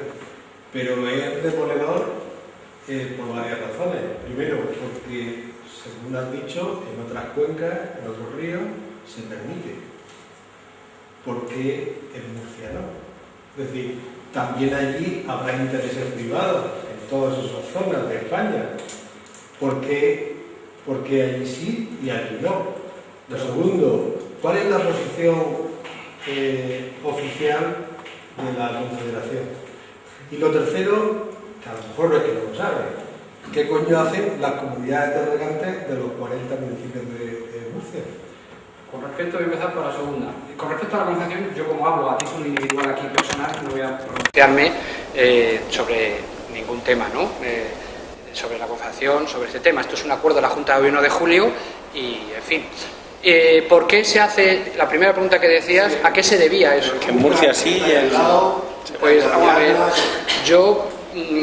a ver, nosotros aquí hemos tenido que defender con uñas y dientes un trasvase, el trasvase Tajo Segura. El agua para todos, una estrategia brutal también en torno a... Tenemos que defenderlo y de hecho se está regando y es beneficioso el agua para riego. Puede ser ese agua del Tajo o puede ser el agua de los acuíferos confinados que pueden circular por el canal de trasvase. Pero hemos tenido del otro lado una guerra que hemos tenido permanente, donde el enemigo, el que nos han llamado el enemigo, estaba permanente viéndolo. Entonces, ¿qué es lo que ha pasado? Nosotros no podíamos decir que teníamos agua, porque si teníamos agua, entonces ¿para qué quiere? Es decir, al final, a un gran parte de la sociedad que no ha regado con el trasvase ha sido, digamos, como secuestrada o como tomada de rehén en esas luchas. Es decir, ¿por qué lo que estamos diciendo? ¿Por qué no se puede permitir, si tenemos el agua saliendo por los garajes en Murcia, utilizar esos pozos? ¿O por qué, si el agua en Librilla la tenemos a 12 metros, por qué no pueden tener un pozo para un pequeño regadío? Tal? ¿Por qué decimos que todo el Guadalentín está sobreexplotado cuando no es cierto? Pues yo creo porque quizá nos hemos hecho un exceso de celo en proteger una cosa concreta que es beneficioso para esa parte, pero también teníamos que haber compatibilizado, contar la verdad del agua subterránea para que otra gente también se desarrolle y pueda utilizarlo. Es que es muy triste que le digan a un ganadero que tiene que, porque en donde tiene la ganadería puede engancharse del agua municipal, tiene que pagar el agua a 2 o 3 euros, cuando la puede pagar a 20 céntimos. Así como se crea empleo. Bueno, no te he contestado a la tercera. La de la antes. Y, hombre, a mí sí que en esto del fracking, por ejemplo, sí que me gustaría que el Sindicato Central de Regantes, igual que han hecho los cerveceros alemanes, dijera algo. Dijera qué piensa de si esos contaminantes que se pueden inyectar en Calasparra, etcétera, se pudieran migrar y venirse en pequeñas proporciones por el canales del trasvase. Y con respecto a este acuerdo de la Junta de Gobierno, pues quizá a lo mejor es que como no se le da la suficiente publicidad, aunque esté publicado en el Boletín Oficial de la Región, pero esto no sale en los periódicos y no se explica las consecuencias de todo esto, pues quizá, hombre, yo sé que se quejan, de hecho se quejan amargamente, se quejan, no puedo contar hasta qué punto, ¿no? Y esto, yo creo que, en fin, alguna fuerza política, yo sí que creería conveniente que esto se estudiara jurídicamente y hacer posible estas aberraciones se derogaran, ¿no? Porque si estamos diciendo que el motor de desarrollo de la región de Murcia es el agua y es la agricultura, ¿cómo decimos que no se puede utilizar agua para regar? Es que nos estamos atando las piernas para poder andar. Esto no tiene sentido. No sé si te contesto la pregunta o me he ido por los cerros. Ahí tenemos, bueno, Fernando, tú y luego... Bueno, yo en primer lugar quiero darle las gracias aquí me suena su cara, yo creo que hemos hablado en alguna ocasión, pero ahora mismo no puedo decirle el sitio, pero vamos a ver, yo soy agricultor y ganadero y por suerte, por desgracia, conozco el tema del agua pues bastante. Yo he nacido en una pedanía que se llama El Paredón, que es de aquí de Totana, es un municipio, y ya cuando nací ya sabía la importancia que tenía el agua. Y ustedes dirán, ¿y por qué sabía la importancia que tenía el agua? Porque yo tenía el agua, cuando venía la época de sequía, teníamos el agua racionada para beber. Algo que, por ejemplo, que se ven ahora en las imágenes, y lo que estoy diciendo es que aquí Antonio tiene un familiar que está al aljibe, un tío suyo, vive tu tío Paco, enfrente donde está el aljibe, y ahí vamos nos abrieron el aljibe los jueves, todas las semanas los jueves, y había una mujer de 90 años que era la que se encargaba de saber cada uno los cántaros que le tocaban. Aparte de eso había que tener abajo, no teníamos agua ni para lavar, o sea, ni para lavarnos nosotros ni para lavar la ropa, era un disparate, o sea, tendríamos aquí para hablar. Y bueno, a mí el agua me ha marcado siempre, a lo largo de mi historia me ha marcado. Y creo que me ha marcado para bien, porque gracias a los disparates que he visto que se han cometido en el agua, también creo que hemos hecho bastantes cosas buenas. En el año 64 yo tuve la gran suerte de entrar de repartidor de agua en el Valle del Guadalentín, en un pozo de agua. Tuve la gran suerte porque era un crío, pero mi padre en ese momento era el encargado general del terrateniente número 1 que había aquí en Totana, que era dueño ya de varios pozos, y entonces pues entré a trabajar ahí, estamos. No vamos a dar nombres de nadie porque, lógicamente, pues, mucha gente ha fallecido ya. Esto lo podríamos tirar hablando 3 meses y no tendríamos bastante. Pero voy a intentar ser lo más rápidamente posible. Ya en aquellos tiempos existían las subastas del agua. Ya había una mafia ahí que eso, bueno, a mí ya pues, se ponían... Ahí había gente, por ejemplo, que para que ustedes se den una idea, donde se venía y a un señor agricultor concreto le decían: tú vas a pagar el agua a 100 pesetas la hora, pero tienes que encargarte de reventar a tu vecino subiendo el agua para arriba y que le cueste a 1000 pesetas. Eso se daba. Yo veía esos disparates y me se ponía, pues claro, lógicamente, gente que no podía en aquellos tiempos, porque no había más que miseria, porque ahora decimos que estamos en crisis. A mí de crisis me van a hablar cuando entonces no teníamos crisis. Y que necesitaban venir y coger y regar para poder producir, entonces lo que era el tema principalmente de cereales para poder comer. Estamos de cereales porque no había otra cosa. Bien, aparte de eso, en el año 69, como he dicho, pues tuve también la gran suerte de que, por ejemplo, el Instituto Geológico y Minero de Adaro hizo un estudio del Valle del Guadalentín. Hay cosas que, por ejemplo, que estoy totalmente de acuerdo con usted, y otras que discrepo un poco porque llevo toda la vida en el tema, conozco los pozos, conozco los acuíferos y conozco, en fin. Yo creo que parte del Valle del Guadalentín, usted ha dicho una realidad de aquí como una catedral, que efectivamente hemos rajado los pozos y hemos bajado. Los acuíferos de arriba no los hemos bajado abajo. En el Valle del Guadalentín hay sitios que se capa agua a 30 metros, a lo mejor sacas 3 litros, pero sacas 3 litros a 30 metros. Y hay otros sitios que sacan a 300 metros de profundidad, con lo que cuesta eso de la luz, y te cuesta, o sea, y sacas, por ejemplo, 15 litros. Pero yo pienso que está un poco sobreexplotado. Un poco está sobreexplotado. Eso ya te digo, esto sería un tema. Voy a ir a lo más gordo para intentar ser breve, que no puedo serlo, porque claro, hay que dar un poco lo que es la historia del tema del agua. ¿La pregunta concreta cuál es? La pregunta es que son muchas las preguntas que hay. La primera pregunta, mire usted, yo estoy totalmente en contra de cómo vamos a consentir de que se haga aquí el fracking ese. La pregunta es que lamentablemente estamos en manos de mafiosos. Las grandes multinacionales son las que tienen la sartén agarrada por el mango, son las que ponen muchas veces a los políticos y son las que le dicen lo que tienen que hacer. Y por supuesto tenemos que ponernos totalmente a que jamás de los jamases se haga eso aquí dentro de lo que es la región de Murcia.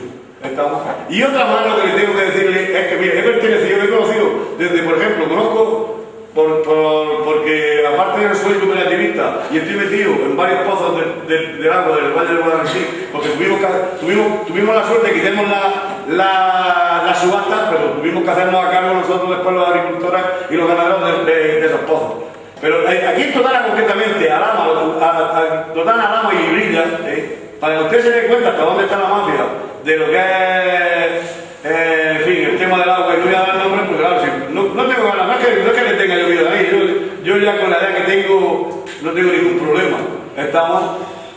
Ahora mismo, por ejemplo, nosotros, los 3 pueblos que estoy nombrando, yo soy fundador de la primera comunidad de regantes que existe aquí en Totana, que es la que hay. Soy fundador con otra más gente, como soy agricultor y ganadero. Hicimos una inversión bestial para traernos agua precisamente de Cincinnati de Calasparra, que está al lado de allí, compramos una finca, hicimos los pozos, hicimos las tuberías, hicimos allí y tal, y no nos dejan sacar el agua porque no les interesa. No nos dejan sacar el agua. No quieren, cuando nos dejan, cuando ya viene una sequía muy gorda, ¿sabes que nos dejan que nos traigamos?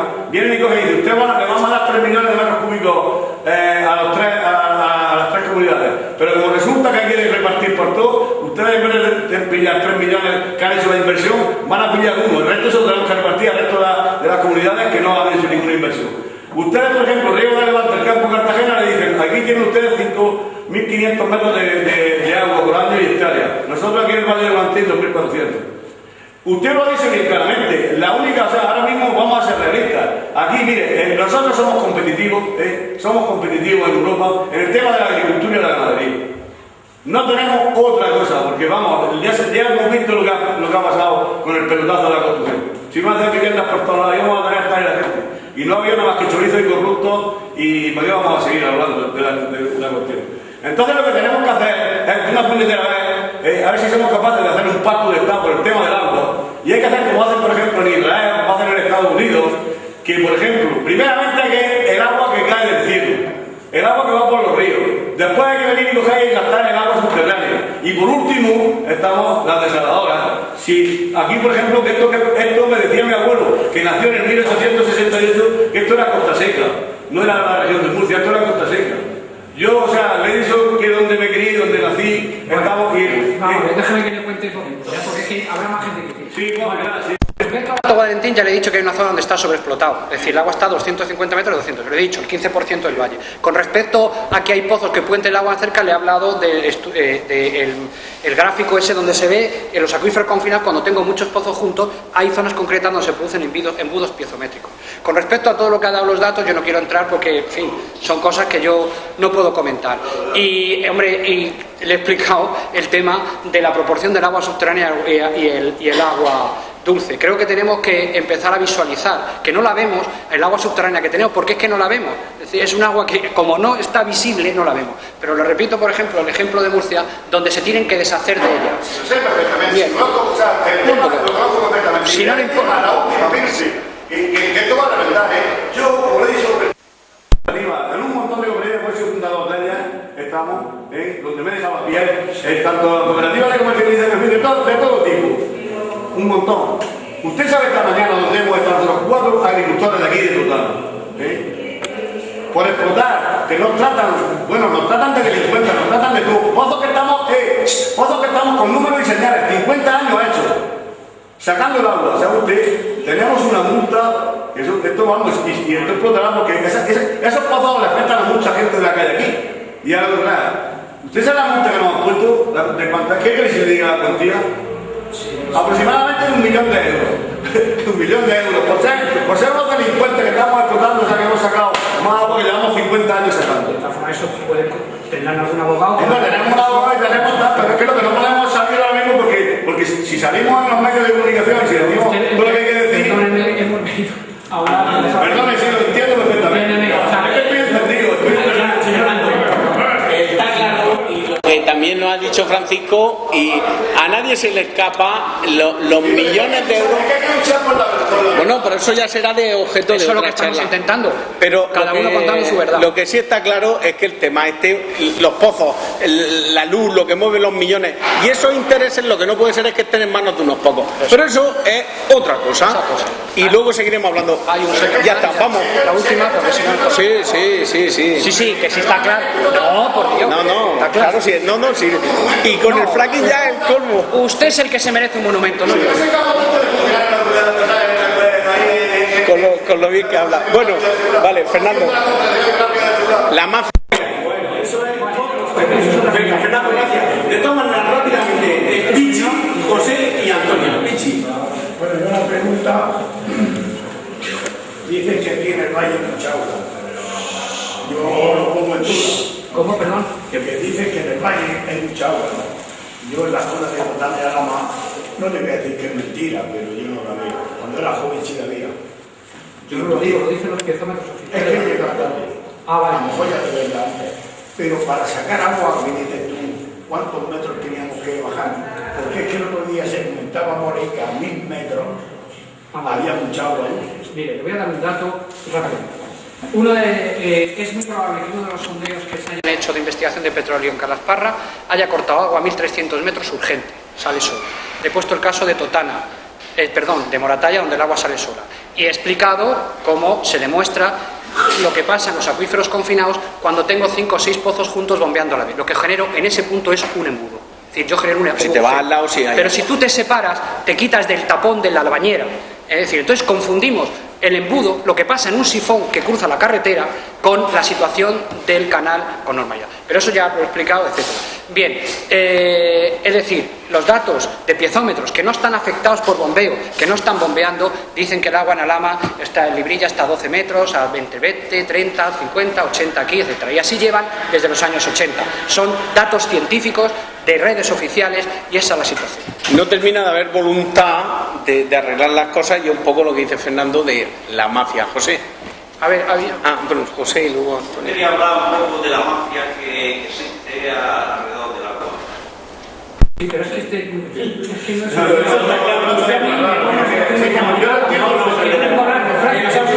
y usted me empieza a hablar de la mafia de un organismo. muchas reservas de agua que hay subterráneas. Sí. Tenemos los embalses prácticamente a un 80 o 80 y tanto por ciento. Al agricultor, ¿usted cree que hay derecho al agricultor se le esté cobrando el precio que se está cobrando el agua? Pero sí lo he dicho. Y además, José, cuando tienes que sacar de los pozos, un cubo de agua para semestre, a lo mejor te dan a unos 1000 metros por hectárea, y el resto a 22 céntimos, y el resto a 31 céntimos.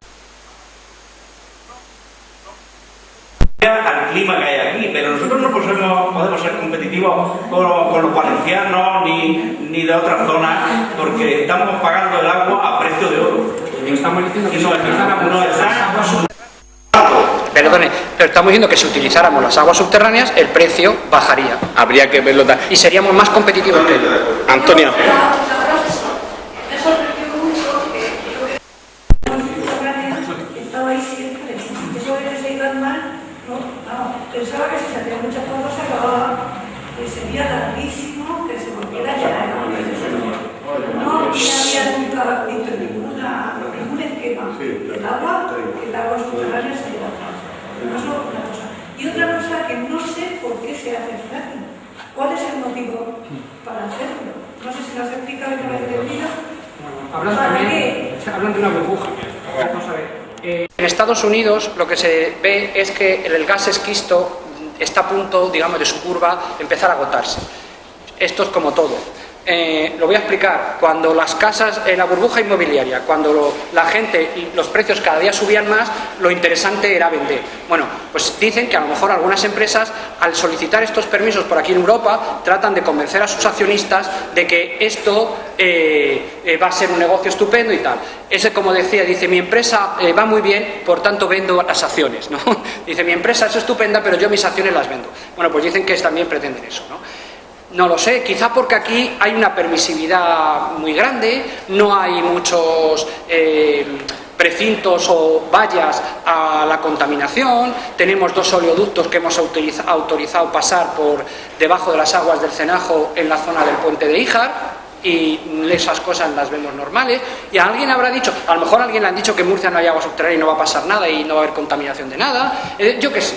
El caso es que alguien viene aquí a probar. Lo que vienen a probar es, vuelvo a insistir, es la investigación, pero ya en la investigación lleva cosas. Es decir, lo que no podemos esperar a que pase como en Estados Unidos. Es decir, cuando veamos el agua que utilizamos para riego, encima, como dicen estos señores, tan cara, encima nos digan que cuando vayamos a exportar nuestros productos no nos podemos pasar por la frontera porque tienen trialamidas o productos de esos tóxicos, pues entonces ahí sí que vamos a tener un problema grave. Y creo que lo importante es prevenir antes que curar. El agua, que ya se estudia en el instituto, es el diluyente universal. Claro, todo se diluye estupendamente en el agua. El agua es peligrosísimo, la contaminación. Y el tema este de las multinacionales americanas es Eurovega de Anderson, que están arruinados en Las Vegas y tal, y venden la moto aquí y tal. Vamos, por ahí pueden también. Para sacar gas, o sea, lo que se intenta es sacar gas. Sí, investigar si hay gas. Pero si el problema es que no es un sistema convencional, no es pinchar, coger una burbuja una bolsa de gas y sacarlo, no. Aquí el problema es que tengo que hacer un pozo en forma de L, tengo que reventar la roca, como decía Pedro, y echar unos productos tóxicos que con esa presión rompen más fracturas y pueden llevar el agua a la superficie a contaminar los ríos. Esto es una zona muy sensible. Sí, ahí lo que pasa, Antonia, es que si hubiera gas normal y corriente, se hubiera hecho un pozo de gas y se hubiera sacado el gas. Como no hay gas normal y corriente, la gente vende la moto, que entonces el poco gas que hay con el fracking va a salir y va a ser riqueza. Pero es una moto muy complicada. Claro, muy complicada. Pero si lo que yo no me entra en la cabeza, bueno, sí, Fernando, a ver si alguna intervención más. Perdón, Fernando, ¿alguien más quiere intervenir? Ah, sí, una pregunta y luego tú, Fernando, no te preocupes. Lo del fracking está clarísimo, ¿no? Pero ahora el tema es cómo concienciar o qué es lo que hay que hacer. Por ejemplo, tú, Francisco, algo sabrás qué habría que hacer para parar esto. ¿Qué podemos hacer para parar esto? Pues parece un disparate, eso está más claro y se ve todo, se ve claramente, lo he puesto perfectamente. Lo que se está haciendo, pues se está movilizando. La sociedad se está explicando y se ha creado una plataforma Cuenca del Segura libre de fracking, porque esta plataforma lo que entiende es que como se va a afectar al agua, donde el principal riesgo, como se ha visto en Estados Unidos, son las aguas superficiales y las aguas subterráneas, claro, pues que todo lo que es la cuenca del Segura haya una plataforma única en contra del fracking, ¿no? Y yo creo que la movilización social, eso es hay comunidades autónomas que lo han prohibido. La Rioja, me parece. Sí. En Totana aprobamos una moción, Totana libre de fracking, en fin, pero tiene que ir a más. El problema es que si ya está aprobado para hacerlo en varios sitios, como Calasparra y que tan mal nos puede afectar, ¿qué podemos hacer para paralizar eso? Yo creo que la gente se está moviendo y la gente se está concienciando. Esto es como todo. Es decir, si la gente no sabe lo que es eso, es como decía San Pedro, la libertad de expresión y la libertad de pensamiento, ¿no? Es decir, si tú no sabes lo que es el fracking, a ti te da igual. Dices, nada, eso que van a sacar gas, ¿qué más da? Si no hay agua subterránea, si eso es ahí abajo a mucha profundidad, oiga, pero es que hay fallas, es que eso está todo cuarteado de fallas, es que el agua está confinada a presión y sube para arriba. Es decir, es que la gente en los medios de comunicación cada vez se oiga más la palabra fracking. Y antes de para que cuando vengan estos señores ya a hacer los pozos con fracking, haya un movimiento social ya, una presión ciudadana, que al gestor de turno diga, oye, hacerme un informe que no. Y estos señores se vayan. Pero aparte de eso, pues explica que la Unión Europea está también en contra de esto. Algo se podría hacer de forma legal, hacer recursos, Sí, por supuesto, las autorizaciones siempre caben todo recursos porque se pueden recurrir por todos los permisos que tienen que llevar y se puede estar encima de todo esto, y yo espero que la Unión Europea en breve dicte unas directivas nuevas donde regule y prohíba la inyección de contaminantes y todo eso. Pero mientras tanto estamos ahora en un momento de vacío legal, lo que pasa siempre de que hasta que nos enteramos los ciudadanos, nos concienciamos de las cosas, es el tiempo que aprovechan para a lo mejor destrozar el medio ambiente. Vamos, eso ya es otra cosa. Mi obligación personal es que si a mí el día de mañana, cuando mis hijos o cuando sus hijos o sus nietos lleguen a mi puerta de mi casa, me llamaran, oye, si tú sabías esto, ¿por qué no lo contaste? Y yo diré, sí lo conté. Bueno, yo creo que lo que estamos aquí, por lo menos, si podemos hacer algo. Claro, esto de todas maneras... se mueve más que nosotros. Claro.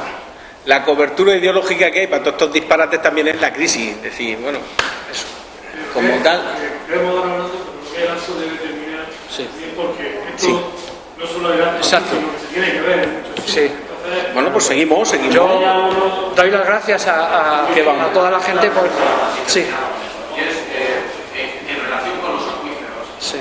La sensación que siempre hemos tenido en la región de Murcia, concretamente en Totana, es que los acuíferos se nos acababan, que el nivel freático se ha ido cada vez más abajo, más hondo. En fin, yo soy de una familia de poceros de hace muchos años, y entonces pues los pozos que se hacían aquí, pues a muy pocos metros salía el agua, y posteriormente pues ya se han ido a unos niveles ya disparatados. De hecho, me enteré que, por ejemplo, en la Bastida pues sale el agua a muy pocos metros. Allí hay un pozo y sale a muy pocos metros. Pero la sensación que hay en este pueblo es que los acuíferos se acaban porque si haces un pozo se va muy hondo. Sí que es verdad que hay muchos pozos, lo has explicado perfectamente, yo ese tema no me había dado cuenta, de que cuando hay pozos cerca, pues claro, chupas y probablemente es que tenemos muchos pozos ya en Totana, no lo sé.